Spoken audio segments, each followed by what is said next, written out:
भगवते वासुदेवाय।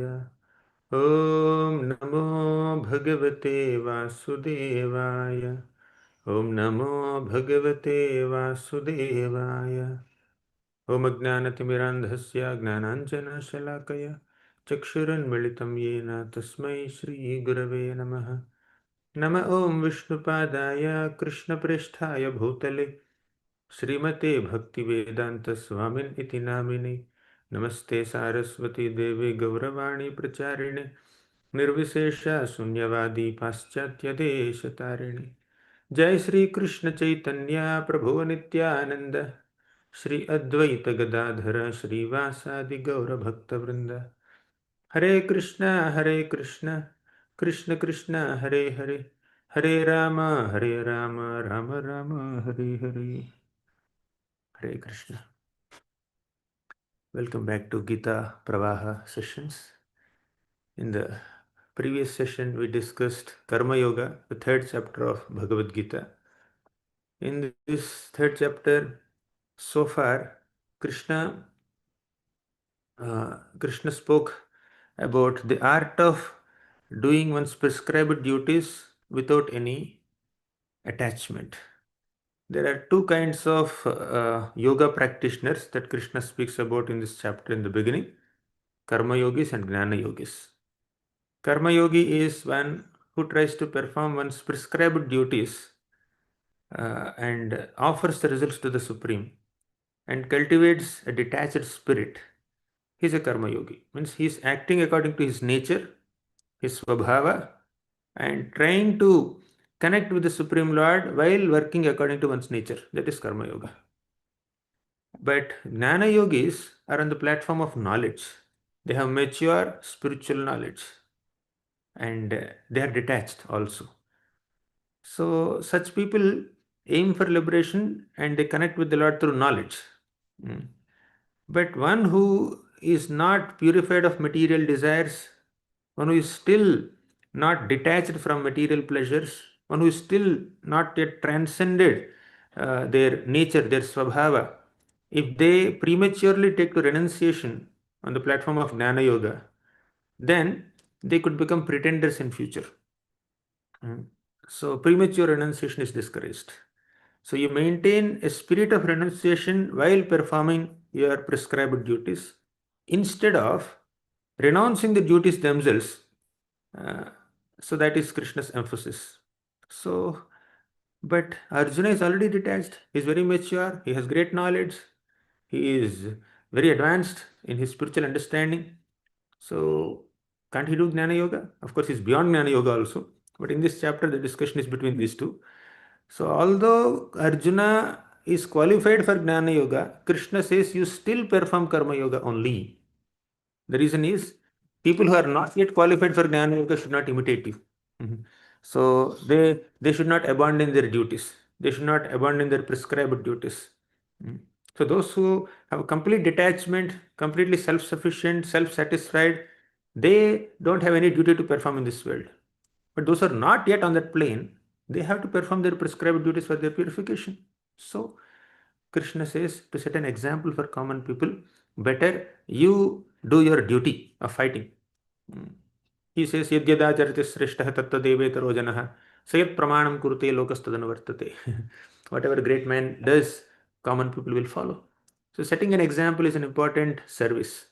Even Lord Chaitanya Mahaprabhu, he is the Supreme Lord himself, but he acted as a devotee of the Lord. And he set an example for devotees. So he personally chanted the holy names of the Lord. He participated in Harinam Sankirtan. He worshipped the Lord. So when Lord Chaitanya Mahaprabhu performed a devotional service of the Lord, that gives an example for common people to perform devotional service.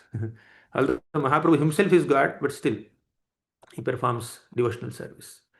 So now let's talk about attached worker and detached worker.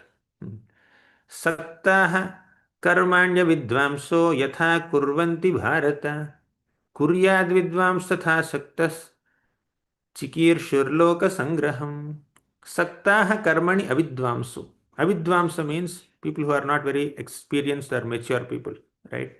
So they perform their activities Saktaha, with attachment to the results. Saktaha karmani avidvamso. Yatha kurvanti bharata.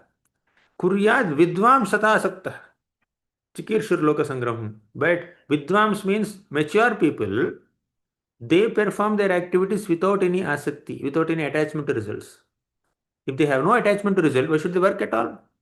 Chikirshur loka sangraham, to set an example for common people. Yesterday we have seen so many examples, so I think I'll not elaborate on it more. But what to do with people who are very attached? So we have seen sufficiently that although you are detached, still you perform your prescribed duties, to set an example for common people. That is the message of Krishna so far. But how to deal with people who are not yet mature? How to deal with those people who are still attached to the results of their work? Should you also teach them to cultivate detachment? Yeah, if they're receptive, you can do that. But there are some people who are too attached to the results and they're not ready for any teachings on detachment. So we should not disturb them. Na buddhi bedham janayet ajnanam karma sanginam joshayet sarva karmani vidvan yuktaha samacharan. So a vidwan, a mature person, a mature karma yogi doesn't disturb the ignorant people. So instead of trying to teach them to be detached, better you perform your duties with a spirit of detachment and set an example for common people. Right? So you set an example by cultivating detachment while performing your prescribed duties. Then seeing you, they will learn. But if you instruct them, then they will not be able to follow. So don't disturb the ignorant people. This is Krishna's message in 26th and 29th slokas both. Because generally people, they think that they are the doers. Prakriteha kriyamānāni gunaihi karmāni sarvashah ahankara vimodhatma kartaham iti manyate. Prakriteha kriyamānāni. All the activities in this world are being carried out by Prakriti, material nature. Gunaihi karmani sarvasah. The three modes, sattvagun, rajogun, tamogun, they're influencing people in acting different ways. And they are, in one sense, they are carrying out all the activities in this world through people who are conditioned souls. However, ahankara vimodhatma, when we are imbued by false ego, ahankar, karta aham iti manyate, we think we are the doers. So one who is overwhelmed by false ego thinks of oneself as a doer, although all activities are being done because of the material nature. Next shloka. Tattvavittu mahabaho gunakarma vibhagayoh guna guneshu vartanta iti matva na sajjate. So tattvavittu mahabaho. Tattva means the truth, the right philosophy. That is tattva. Tattvavit means one who understands the philosophy properly. One who doesn't have an immature understanding of philosophy, but one who actually understands things for what they are.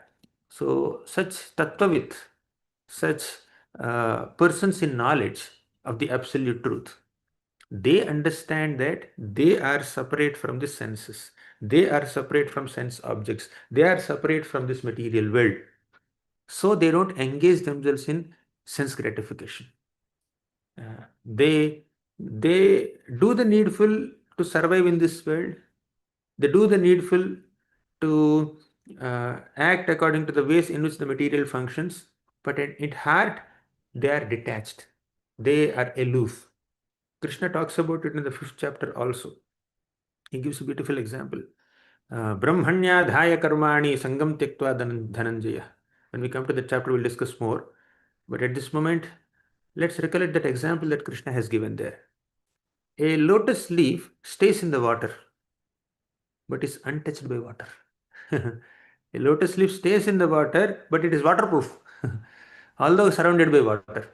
Similarly, a mature devotee or a mature karma yogi in this context is unaffected by the material activities around. If you are feeling it like too overwhelming, because karma yoga is a little technical, uh, Krishna simplifies it very easily for us to understand. When you bring Krishna in picture, things becomes easy. When you bring Bhakti in picture, things become easy.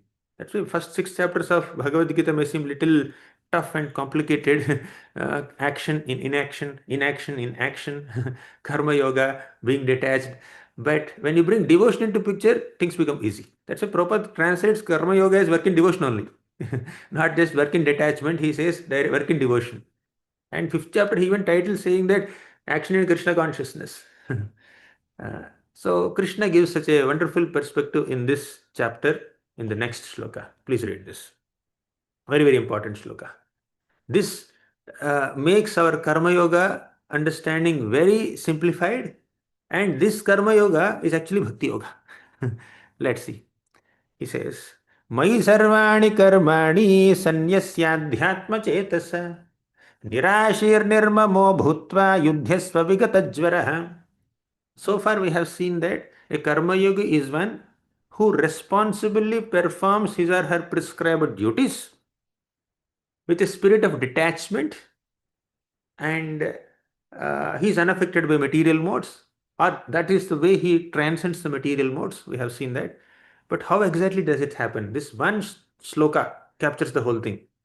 Now, in the entire chapter, if you want to focus on one shloka, which is the key shloka, which gives you the essence of entire chapter, that is this shloka, 3.30.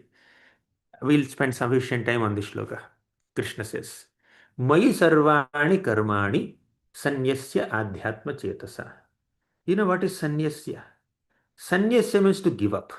Sannyasa means the order of renunciation, which is basically giving up whatever you have. But Krishna transforms that word giving up into offering. You be detached from the results. Okay, that's like one perspective. But instead of being detached from the results, offer the results to Krishna. Right? So Karma Yoga stops at the platform of detachment, working with detachment. But Bhakti Yoga means working with devotion. When you add element of devotion to Karma Yoga, it becomes Bhakti Yoga. You are not just detached from the results, you are acquiring the results, you are responsibly working to get the results, but you are offering all the results to Krishna. It becomes Bhakti. Right? Don't stay away from, for example, uh, there is wealth, there's a lot of money. Oh, I'm detached from money. I will not touch it. I will not touch it. So that is like one way, which is good. But take that money, use it in Krishna's service. Purchase some flowers nicely and offer it to Krishna. Hmm. Or buy some wonderful ornaments and then decorate Krishna nicely. Or if you have so much money, build a temple. Or print some books and distribute to others. Or make a big feast and offer that feast to devotees, right? And offer Krishna Prasadam to so many people. Thus, when you stop at detachment, that is like Karma Yoga platform. But when you transform your detachment into devotion, you are coming to Bhakti Yoga platform, right? So that's why Krishna says sannyasa is being detached, offering, giving up everything. But Krishna says, offer all of them to me, Mai Sarvani Karmani. On the Gnana Yoga platform, people don't do any karma, right? They're mature in their knowledge.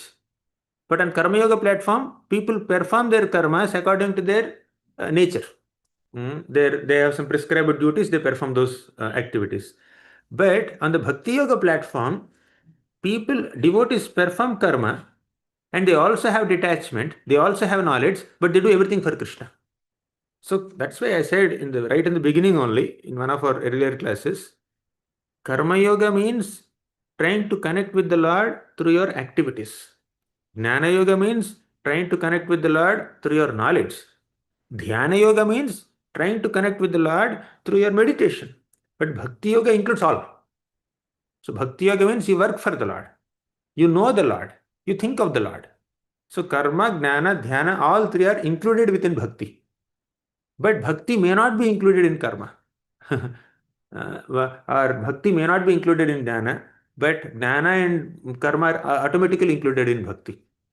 So that's why Krishna says, don't just stop at sanyasya. Mai sarvani karmani sanyasya. You offer everything to me. All your activities and the results of your activities, you should offer to Mai, means Krishna. Offer unto me. Surrender unto me. And this is called spiritual consciousness. Adhyatma chetasa, in spiritual consciousness. So, understanding oneself as soul is spiritual consciousness. And being detached from matter is also an aspect of spiritual consciousness.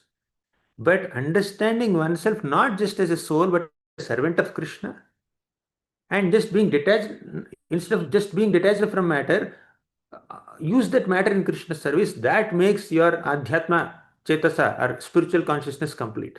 One aspect of spiritual consciousness is detachment. One aspect of spiritual consciousness is understanding one's own spiritual nature. But a higher aspect of spiritual consciousness is not just understanding oneself spiritual, but understanding oneself as a servant of the supremely spiritual Lord. And not just giving up results, not just being detached from matter, but using everything that you have in Krishna's service. Right? That is Adhyatma Chetasa. So, Mai Sarvani Karmani Sanyasya Adhyatma Chetasa. In spiritual consciousness, you offer all your activities and the results of your activities unto Krishna. Clear? Second, Nirashir, without any selfish desire. Nirmama. Mama means mine. This belongs to me, that consciousness. Nirmama means without any possessiveness. Nirashir nirmamo bhutva yudhyasva vikatajvaraha. Then you perform your duty of fighting. Vikatajvaraha, without any laziness. Without any laziness, you perform your fight. Without any possessiveness. This is where people get stuck. I have to perform my fight without laziness, with full commitment, with full responsibility. But nothing is mine. Nirmama. Nirashir, I should not have any desires. You have no desire, why should you fight? And you have no possessiveness of the kingdom, why should you fight? That's the question people have. But Krishna says all three. You perform fight without any laziness, with full commitment, with full responsibility, but don't have any selfish desires. Don't have any possessiveness. Offer everything to me. Offer everything to me. It's still maybe a little confusing. We'll explain. In the next 5 minutes, things will become more clear. But let's analyze this shloka more. Krishna says, work for me. Ye sarvani karmani sanyasa means you work for me. And what you should not do, do's Krishna has given here, working for him. Don'ts he has given. Without any selfish desire, without any possessiveness, without any laziness. Right? Nirashir, nirmama, vigatajvaraha. Clear? Now, this jvara is not just fever, it's mental fever. Generally, jvara means, oh, he has jvara, he has some temperature, 104, 103, right? This jvara is mental fever where you become disinclined to perform your duties, where you are uh, where you are very lazy in doing things. So that is the jvara here. So that laziness is an effect of tamogun. But Krishna says, give up that tamogun. Second point, when you work with selfish desires and with possessiveness, then it is rajogun, mode of passion. Krishna says, give up that mode of passion also. Third is sanyasya. Krishna says, be detached. That's a symptom of sattvagun. So Krishna says, give up tamogun, give up rajogun, be in sattvagun, but don't stop at being in sattvagun. Offer everything to me. That is nirguna. Means a platform where you are unaffected by material modes. If you stop at detachment, then you are in Sattva-guna. If you offer everything to Krishna, then you are in Nirguna platform. Right? So, with knowledge of Krishna, with complete dependence on Krishna, if you work for Krishna, you are on the platform which is beyond the three material modes. So, this one shloka summarizes the whole discussion of Karma Yoga, transforming that into Bhakti Yoga. Prabhupada even says that this is the purpose of Bhagavad Gita, this shloka. Now, we need to be duty bound, no doership mentality, no desire for enjoying results. All results of actions are not ours, they belong to Krishna. But what's the logic behind working with full commitment and responsibility without desires, without attachments? Let's see. Just give me 1 second.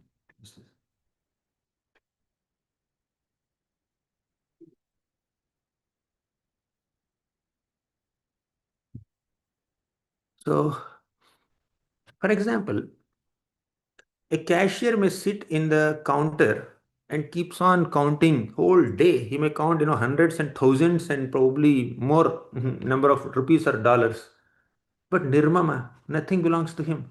He's working for a company. He's given the job of a cashier. He is handling cash. He may be giving salaries also, but nothing belongs to him, right? Everything belongs to the company or the manager, whoever is the boss, right?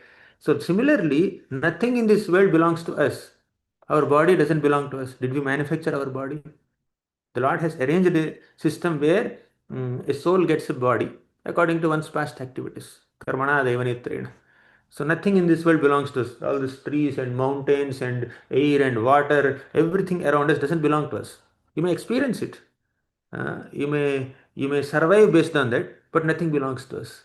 So how can we have any mamatva? How can we have any possessiveness? So what about my emotions? Should I just do mechanical work? Do everything for Krishna? No. That's where love comes into picture. If we love Krishna, we think and we work to please him. And by pleasing him, we get permanent pleasure. So the real joy is in selfless service. You can get a glimpse of it even in your relationships also. The relationship between a parent and a child is considered one of the purest forms of relationships in this material world. Mother or father, they work so hard for the child. Especially mother, she gives milk from her own body to the child. She compromises on her sleep and her schedules to do the needful to assist the child. Now, is there any uh, thing that the child can do to the mother, especially a small child, infant child? No. For several years, mother is selflessly serving the child only with no expectation in return. Mother becomes so happy when there is a smile on child's face. And that satisfaction of serving the child selflessly is a glimpse of pure bhakti yoga. Right? You can get a glimpse of what pure bhakti yoga is, what a devotee experiences serving Krishna without any expectations of results. So mother is completely selflessly serving the child with absolutely no expectation in return. Even if she has expectation, child cannot do anything also. uh, but she's blissful seeing the child happy. She's happy seeing the child happy. So she cooks something and feeds the child, and the child is happily eating everything without leaving anything for the mother also. She's happy. My child is eating nicely, digesting nicely. Even if the child passes stool in mother's lap also, mother feels that, oh, my child is digesting the food nicely. Chaitanya Charitamrita even says that for a mother, the stool of a child is like some fragrant substance. All fragrant substances come together for a mother. She doesn't get irritated, she doesn't get bothered, right? That is pure love. And now, the pure love a devotee has for the Lord is millions of times more than a mother can have for the child.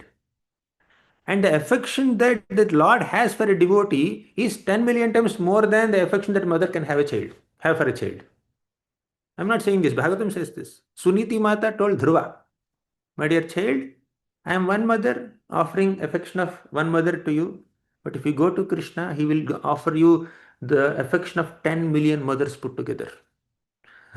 Similarly, a devotee also has that intense affection for Krishna. So, on that platform of love, there is absolute selflessness. So, when you are relishing that relationship, all these externals become external only for us, secondary for us. So, that's why Bhakti Yoga is most logical, because all of us look forward for that emotional satisfaction. We don't do transaction with Krishna.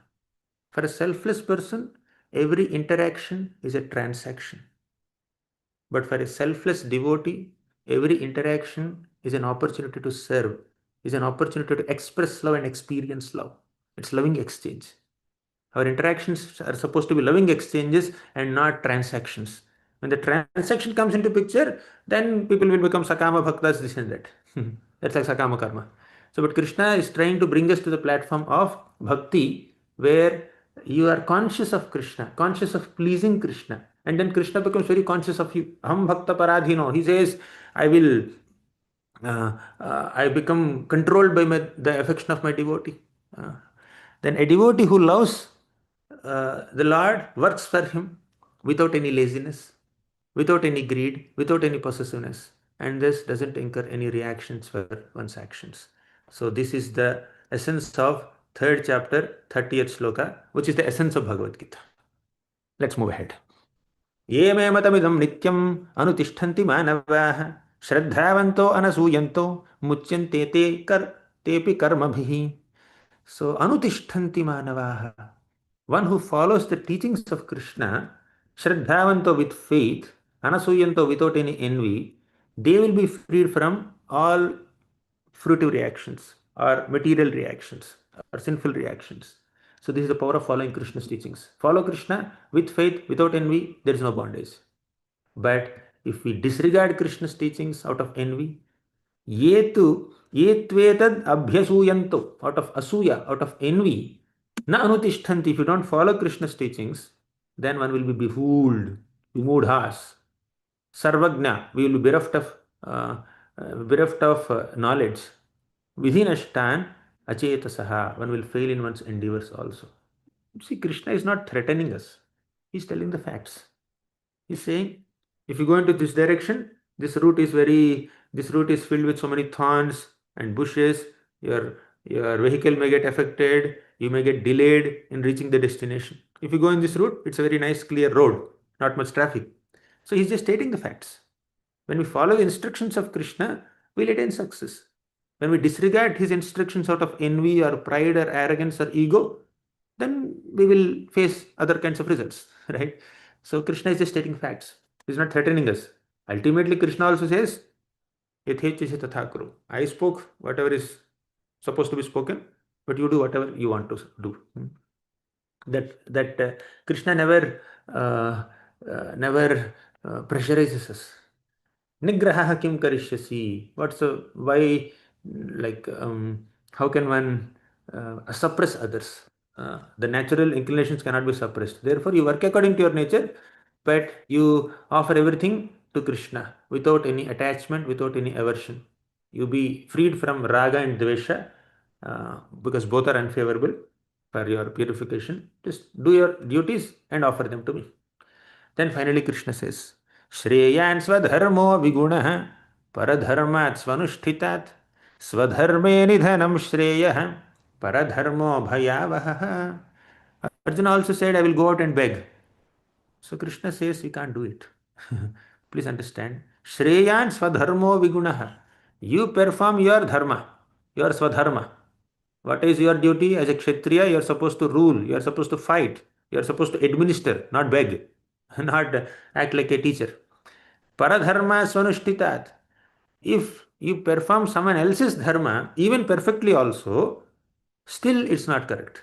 Swadharme nidhanam shreya paradharmo bhayavavaha. While performing your duty, even death is also fine. But paradharma, doing someone else's duty is bhayavaha. Let me give a simple and crude example.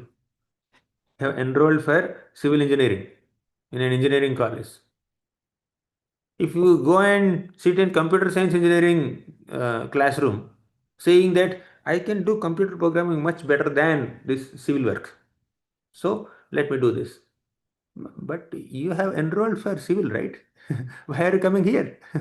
Your classroom is there, not here. You should have enrolled here only before. You have registered for that. 4 years you have given a commitment, okay, I will be in civil engineering only. Then if you change the department, if you sit in someone else's classes, thinking that I can do these classes better, I can learn the subjects better, then it's not the right thing. Of course, examples have their limitations. Don't overstress the examples. Every example is made just with some parallel between the example and the point. Don't overstress the analysis. But point is that you perform your duty sincerely. Even if you are not expert in it, no problem. Just do whatever is allocated to you. Don't take to someone else's thing. You know the story, donkey and dog. Dog is barking when a thief came. Then the landlord appreciated the dog. Then the donkey started thinking that if I bark, if I make sound, then the owner will appreciate. Then the donkey started barking. Then this owner came and then punished the donkey. So there is a difference. So everybody cannot do everything. Fine. So with this, we discussed a little bit about Karma Yoga and also the transition from Karma Yoga to Bhakti Yoga. Now, whatever yoga you may do, whether it is Karma Yoga or Dhyana Yoga or Bhakti Yoga, there is one thing that distracts us. There is one thing that deviates us from the path of yoga. And sometimes because of this, even when you are not inclined to do some activity, you will do it. And what is that? That is kama, lust. Let's see. Arjuna asks this question. अथ केनं प्रयुक्तोऽयं पापं चरति पूरुषः अनिच्छन् अपि Varshney बलादिव नियोजितः. So Arjuna asks Krishna, Papam charati purushaha. People perform so many sinful activities, O Krishna. Anicham api varshneya. Although they don't desire to perform a sinful activity, still they are performing as if they are forcing, as if they are forced by someone else. Baladiva niyojitaha. As if someone has forcefully engaged them in doing this sinful activity, they perform these sinful activities. Why? Why do they do so? That is his question. Then Krishna answers this question. He says, Kama yesha krodha esha rajo guna samudbhavaha mahashalo mahapapma vidhyena ihavairinam. Kama, desire. So this kama word is generally used to indicate lust and a desire to enjoy with the opposite gender. But it's not only that. Kama can refer to any kind of intense material desire. Kama could be for money, Kama could be for name, fame, prestige, influence, control, power, position, or opposite gender. All this is under the umbrella of Kama. Kama yesha, krodha yesha. When that Kama is not fulfilled, it becomes krodha. Means when the desires are not fulfilled, we become angry. So this Kama and krodha are products of Rajoguna, Rajoguna Samudbhavaha. Mahajano, Mahapapma, they are great, uh, they are great enemies to the soul, and they are sinful enemies. They burn us like fire. Vidhi and Havairinam, they are most sinful enemies. Dhumena vriyate vahnir yatha darsho malena cha yatholbena vrito garbhastatha tene damavritam. So Krishna said, because of karma, people are induced to perform sinful activities even against their desire. But how does this karma cover the living entities? How does this lust influence us? It influences in three ways, or three stages, mm, or 3 degrees. So the soul is covered by lust in 3 degrees. Dhumena vriyate vahinir yatha darsho malena cha. Means when there is fire, there is some smoke also. And sometimes this smoke covers the fire. So just as smoke covers the fire, lust covers the living entities. But the covering of smoke on fire is very limited, isn't it? Very limited covering. Even if there is smoke, you can feel that fire. You can see that fire. You can experience the heat of that fire. Means the smoke covering on fire is very limited, right? Thin layer, or feeble layer. So similarly, lust also covers living entities in a feeble manner if the living entities are little more evolved in consciousness. Like in human beings, the covering of lust is slight, very little. You may think, okay, human beings also have so much lust, but go to lower species, there is much more there. Yathadarsho malenacha. When a mirror is covered by dust, then you cannot see your reflection properly. You will see a blurred image of yourself, isn't it? So that is considered medium covering. This is seen in animals. So lust covers animals in a medium manner, moderate manner. But lust covers human beings in a very slight manner. But this lust covers much more lower species like plants or trees in a intense manner. Yathol vrito garbha, um, just as an embryo is covered by womb, completely covered by womb, and you cannot see the embryo at all. That is like intense covering. So lust also covers living entities in these 3 degrees. Of course, sometimes a human being also may be completely covered by lust, like Pururava, Yayati. So many such people we have seen. You cannot say, okay, I'm a human being, my covering of lust is very limited. When the consciousness is very much degraded, human being can behave worse than animal also, right? But generally speaking, human beings are supposed to be more refined and civilized in their activities. Therefore, they cover their bodies with clothes. But non-human species, they don't cover their bodies with their clothes. They're just moving naked like that. But the lusty inclinations are quite limited there. But human beings, even if the bodies are covered, with clothes, still there's a lot of lust coming up. It all depends on the consciousness, right? So human beings are supposed to be more refined in their behavior and more civilized in their conduct. But if that is not there, then human beings will act like animalistic people. And by the way, you see the nature. A human being can become pregnant once in a year, right? Or whatever, 9, 10 months, whatever you may call. So, an average, there is one pregnancy in a year, and in one pregnancy, only one child will come, maximum two. Sometimes there may be twins. Sometimes there are some special cases, but generally one child. But if you go to lower species, lust is more. A dog or a cat or some other a pig, lust is more. So within one pregnancy, a pig may give birth to 10 piglets, a dozen piglets, or at least a half a dozen. A dog may give birth to half a dozen dogs. If you go to much lower species where the consciousness is more degraded, then within one pregnancy there may be 100 eggs laid, 100 insects are born. So the more consciousness is degraded, the more there is lust, the more there is sense gratification, the more there is pregnancy, the more birth, more death. But when the consciousness is more elevated, less lust, less pregnancy rate, less sense gratification, less birth. But when you go to higher planets like, say, Vaikuntha, you go, zero lust, zero sense gratification, zero pregnancy, zero birth, zero death, right? No birth and death there. So that's how human beings are supposed to elevate their consciousness towards Vaikuntha, not towards dogs and cats and pigs, right? So when the consciousness is down, lust is more. When the consciousness is elevated, lust is less, zero. Uh, so these are different coverings of lust, different degrees of coverings of lust. We have seen this. आवृतं ज्ञानमेतेन ज्ञानिनो नित्यवैरिण कामरूपेण कौन्तेय दुष्पूरेणानलेन च आवृतं ज्ञानमेतेन. This lust completely covers. Avrita means to cover one's intelligence. Our jnana is completely covered by lust. When somebody becomes very lusty, although they are very knowledgeable, very experienced, very seasoned, they can give a seminar on controlling lust also. But when there is some temptation, they cannot control their lust. Because jnana is not sufficient to control our lust. You cannot control lust just by having knowledge of the effects of lust. We need to have bhakti. Only devotion can control lust.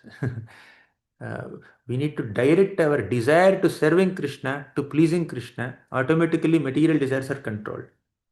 But just using knowledge, you cannot, mechanical processes, you cannot control the mind. Of course, to some degree, we need to do some, we need to take some steps on the external plane also. Avritam jnanametena asyadhishthanamuchyate. Sorry, next sloka.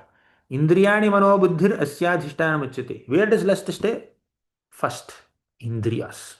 Lust stays in senses. Then mana, mind. Through senses, lust will go into mind.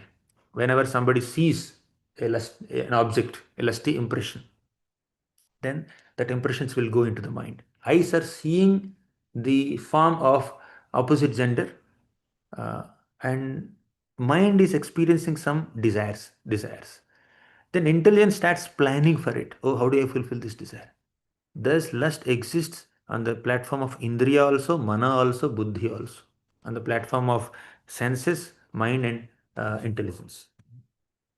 Then, because mind is between this mind, as we discussed before, body chariot analogy, because mind is between the senses and intelligence, we can control the lust of the mind in two ways. One, by regulating the senses. Second, by sharpening the intelligence. Right? Because mind is developing so many desires, kama, lust, to enjoy sense objects when the senses are coming in contact with sense objects.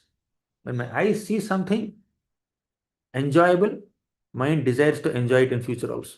When my eyes see something bad, irritating, then the mind develops a detachment, or what is that, aversion for it. I will not see it again.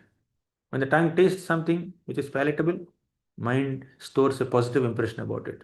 When the same tongue tastes something not edible, then the mind develops a negative impression about it.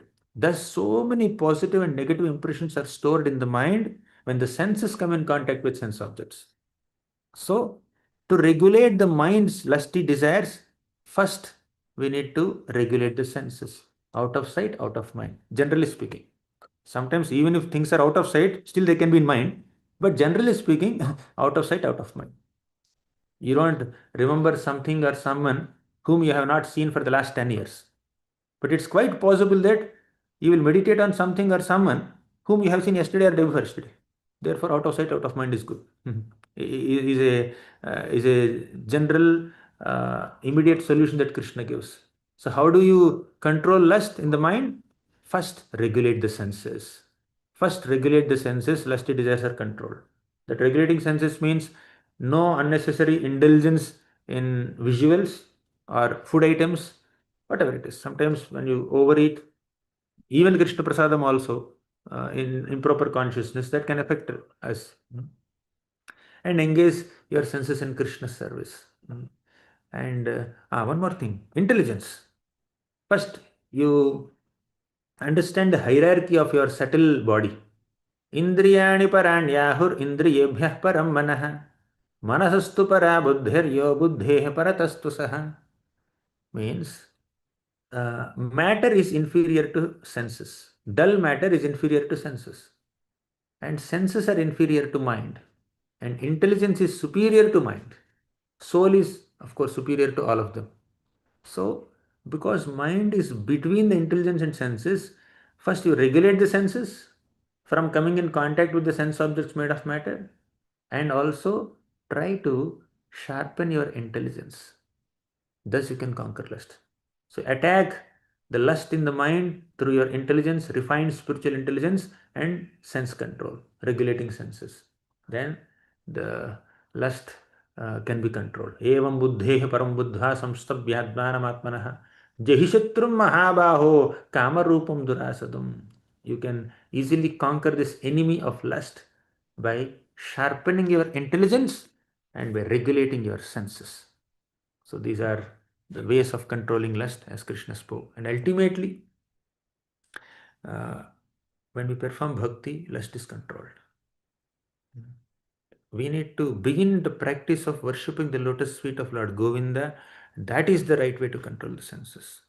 Kashayanna cha bhojanadi niyamano vavane vasato व्याख्यानादथवा मुनिव्रतभरात् चित्तोद्भवक्षीयते किन्तु स्फीटकलिन्दशैलतनया तीरे च विक्रीडतो गोविन्दस्य पदारविन्दभजन रम्भस्य लेशादपि.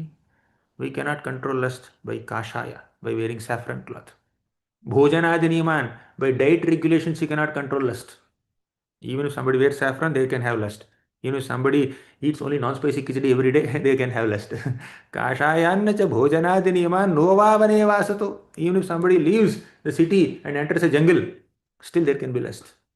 Vanavas will not protect one from lust. Novavane vasato vyakhyanadathava munivrata bharat. Vyakhyana means by studying so many commentaries. Philosophical analysis you do, that also may not regulate the lust. Munivrata bharat, you take vows of silence, be like a sage, still there can be some lust. As you see in the case of Vishwamitra. He became lusty when Menaka came there. But kintu स्फीटकलिन्द शैलतनया तीरे च विक्रीडतो गोविन्दस्य पदारविन्द भजन रम्भस्य लेशादपि. You just begin. Arambhasya leshadapi. Even if you slightly begin to render service to the lotus feet of Lord Govinda, then lust begins to diminish. Right? It will just go away. If it's not going away, we need to understand, am I worshipping Govinda's lotus feet properly or not? If we are worshipping properly, then it should go away. Right? So to the degree we are sincere in our bhakti, to that degree we will be protected from kama, krodha, lobha, moha and all these things. So one last shloka, which we recited, which is out of syllabus, not in Bhagavad Gita, but a connected shloka. Therefore we discussed. Sorry for delaying. Thank you very much. Srimad Bhagavad Gita ki jai, Srila Prabhupada ki jai. Tomorrow we will do the fourth chapter. Sorry if I'm going a little fast. I think I was a little over ambitious to cover as many shlokas as possible, but tomorrow I'll be more self-controlled. I'll take only those many shlokas which we can cover in about